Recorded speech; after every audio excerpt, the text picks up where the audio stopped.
Hi everyone, and welcome back to another episode here at Catholic Table Talk Podcast. This is the podcast where everything Catholic is on the table for discussion. So thank you again for joining me at the table again this week. This is our second part of the two-part series of the myth of the Crusades. Like I said, everyone is called to be a Catholic apologist. We don't know when.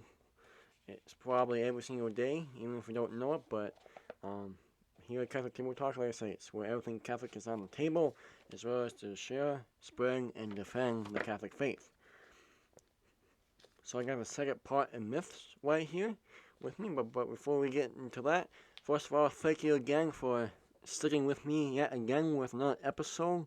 All your continued support, whether it's your feedback, sponsorship, all the other stuff. Thank you so much. And everyone watching and listening on all of our platforms. If you have a sponsorship question or a show or topic request, please feel free to email me at catholictt@gmail.com. Again, it's Catholic with two T's at gmail.com for sponsorship, sponsorship, speaker, or show request. So I'm on that basically daily, so I'd love to hear what you have for me. Alright, so we'll get rolling here with episode 68. We'll say 66, but 68. So we did the first 6 myths, and go back and look at them if you want. We watch the show if you want. Now we go to the second part. We start with myth number 7, and again, kind of a long myth, like myth 2 was. There's a long explanation of it. And try to remember the overall why people argue about the Crusades, about being aggressive, a war on Muslims, a war on this, a war on that. They wanted land, they were greedy, blah blah blah blah blah. Is when the Muslims were when Islam was taking over in the 7th century, Christians didn't do anything really about it. 3,000 churches were born, they didn't do anything about it. Now, in 1096, when the Turks came in, that's when they did something, because that's when the Turks were beating up and killing and robbing and everyone who was on the way to the Holy Land. There was no safe pilgrimage to the Holy Land. So, people think it's Crusades is they want to take over land fast, they were aggressive. Basically, it was a war, kind of like World War II. They gotta fight off the enemy so they can have safe passage to the Holy Land, even though World War II wasn't safe passage to the Holy Land, but you get what I'm saying. They didn't stay in the land, they went back to the homes after they were done fighting. So let's get into it. Myth number 7. It was the Children's Crusade. The Children's Crusade. You never see the Children's Crusade listed among the official list of crusades against Islam because it was never a crusade. It was never officially a crusade. Between Easter and Pentecost in 1212, stealing of clothes, a young shepherd claimed that Jesus appeared to him and gave him a letter to be delivered to King Philip II in Paris. And teenagers and young adults followed Stephen of clothes. The king refused to see Stephen and commanded the group to go back. So it says to later something. I'm guessing back to the homeland. Go back. This epidemic disease is a disease spread even to children. Thousands of them, led by their schoolmates and monks, left their parents' homes on the faith of these words. Lord, you have drawn your glory from the children. Their leaders sold some of them to the Muslims, and the rest died of poverty. So there's an epidemic disease. Thousands of them, led by schoolmates and monks, left their parents' homes. On the words, Lord, you have drawn from your glory from children. The leaders sold some of them to the Muslims, and the rest died of poverty. Sad. Stephen of closed, and many of his followers obeyed the king and went home. Some, however, ignored the king and continued the procession eastward towards Germany. Watts and Weinland, Germans joined the group of young Frenchmen, although the Germans came from a wide cross section of German society. The young group was largely unarmed. Nicholas of Cologne now became the group's leader, and he attracted thousands of people to liberate Jerusalem. Wishing to travel by sea, the band crossed the Alps and traveled down Italy, but the group began to be weary, and most gave up and settled in Italy. Those groups arrived at those that arrived at the destination became victims to immoral merchants who put them on ships for Egypt, where some died in shipwrecks and other were sold into slavery. So some obeyed the king, some didn't, and then the ones who didn't basically were sold into slavery.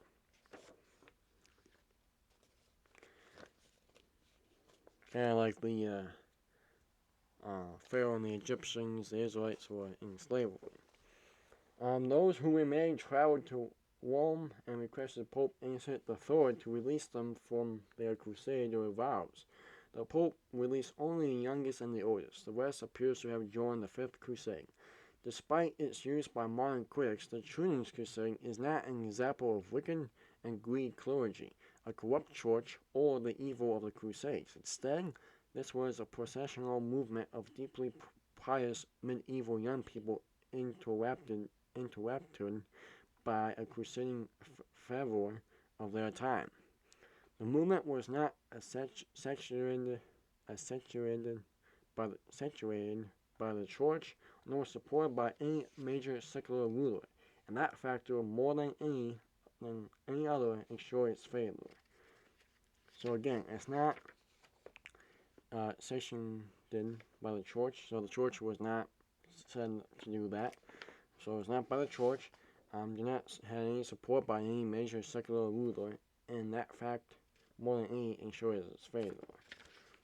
So that's basically all the question. Myth 8. The Crusaders didn't really believe the church's propaganda. Thousands joined the Crusades not through a draft but voluntarily. But remember, like I said, it was for penance for sins. They were just helping other Christians or neighbors who were getting affected in that region. So that's why many of them volunteered. They were not through a draft.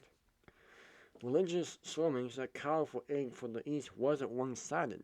They spoke of suffering and loss of life. The Crusaders had about a 75% casual rate. So that is... So the religious sermons, the priest wasn't on the pulpit talking about you should go fight, let's go destroy the enemy, blah blah blah. It's what God, we need to destroy the enemy, and we gotta take over the land. But it was both sides, because there was a lot of suffering and loss of life. I mean, 75% casual rating, that's unbelievable. So that's that was myth number 8. So definitely high casualty and loss of life on the Crusader side. And that's why, but they didn't believe in churches propaganda. What? That's a myth. Myth 9: the Crusaders were especially barbaric and bloodthirsty. Again, this is not a long one. It's true that the Crusaders as a whole were saints. They did, yes, a few people were very, very kind of, like I said, if they did stuff wrong before, and that's why they were there for penance of the sins, they might keep on doing bad things. They were called a warrior class. Earthquakes and crimes were committed on both sides. They followed the rulers of warfare at that time. You know, warfare back in those days is different from warfare today. Historians who still hold on to the myth of the Crusaders will often downplay Islamic crimes and Catholicks while focusing on Christian Catholicks by giving the impression that Christians were barbaric while Muslims were enlightening. Such was not the case. No popery history often examines the faults and failing of Catholic institution into instruction devoid of its historical context. This makes it seem as if these bad things are exclusively Catholic, when Catholics points out how other instructions at the time were even worse. It is dismissed as a tit-for-tat response. So again, basically non-Catholics, especially atheists or whatever, they kind of get these myths out of their head. They kind of have history their own way. They close out on the other side of the story. It happens in politics a lot. It happens in war. It's like people leave out the other side, which the other side, like Islamic, it was a lot worse than the Christians. A second big difference is how Islam and Christianity will look upon the sins, crimes, and autocrats that were committed. Although Islam condemns slaying the innocent, it can dismiss certain things as using the later passages of the Quran in religious lying. I mean, it's kind of funny how, it goes by the Quran, but what was I trying to say? But they put religious lying, so the teacher kills the kids, other stuff with the lying to the kids about, I think, in religion. It's really, really messed up. I mean, like say from the passages of the Quran, this is what this means. It's really, really, really hard. It's really messed up. So you think Christians is bad? They condemn the slaying the innocent, but it can dismiss certain things as using later passages of the Quran and religious lying. So yeah. Myth 10: Crusaders slaughtered every man, woman, and child in Jerusalem. While the Turks did not succeed in overthrowing the Egyptians, they did conquer Palestine. Entering Jerusalem in 1071, the Turks promised safety to the residents of Jerusalem if they surrendered the city, but broke this promise and slaughtered the population. They did the same in Ramah, Gaza, Tyre, and Jaffa. Misunderstood, Christian accounts that spoke of the taking of Jerusalem used hyperbolic terms.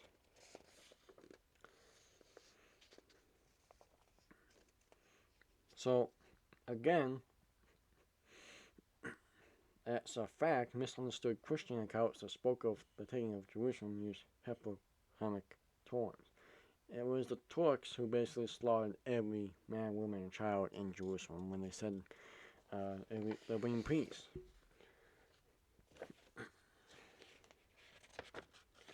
Okay, last myth, second last myth, myth 11. Again, it's a little longer.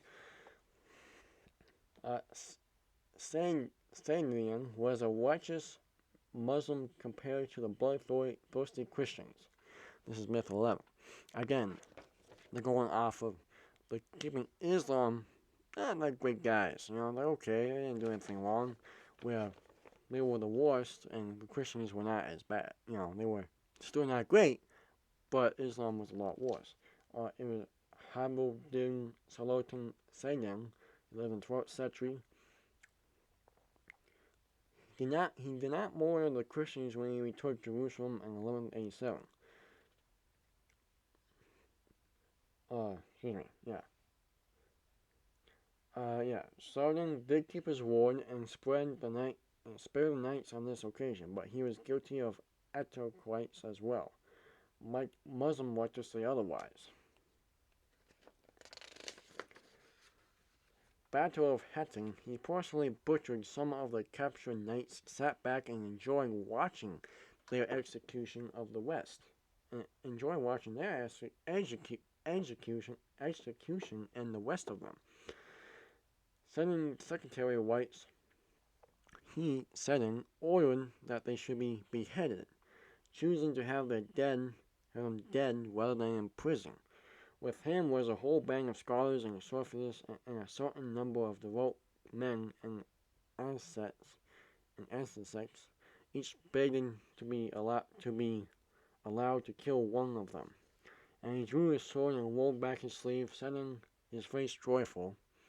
I mean, he's being joyful when he's killing Christian and other knights.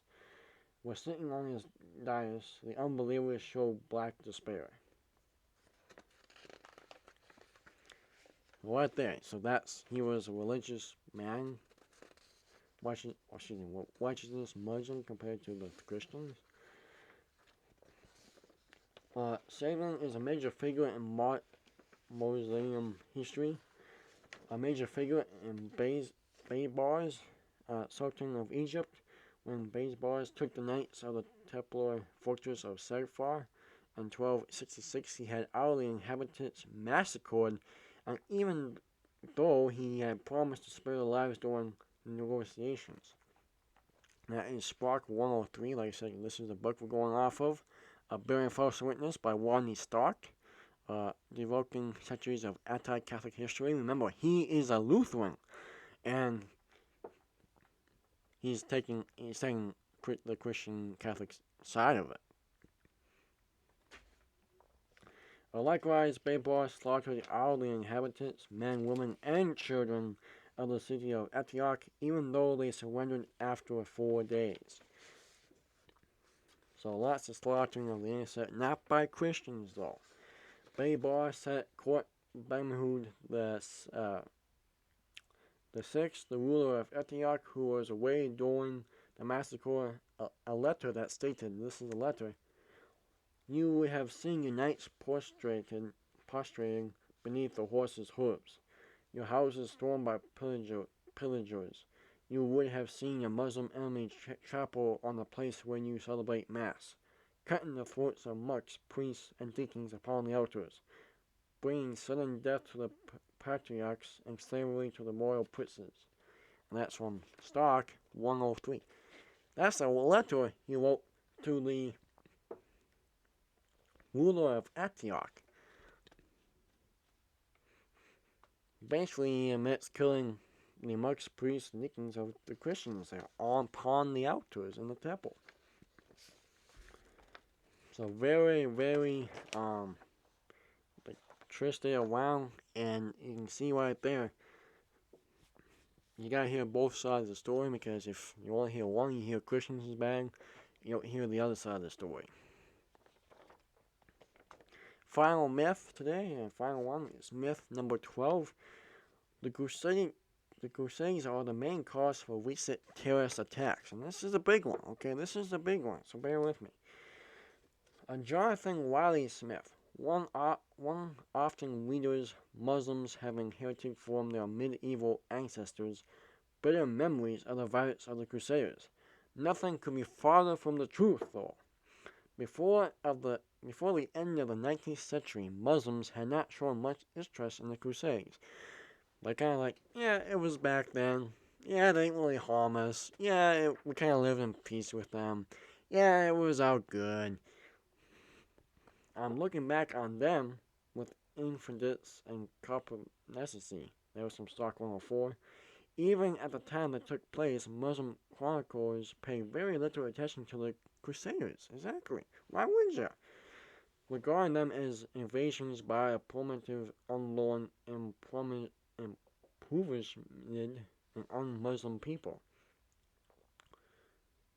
about whom Muslim rulers and scholars knew and cared a little about. They don't really care about them. They're kind of like, they're just some Crusaders marching by, on crusade, defend the Holy Land, get programs. Okay, it's all good. That's from Stark 105.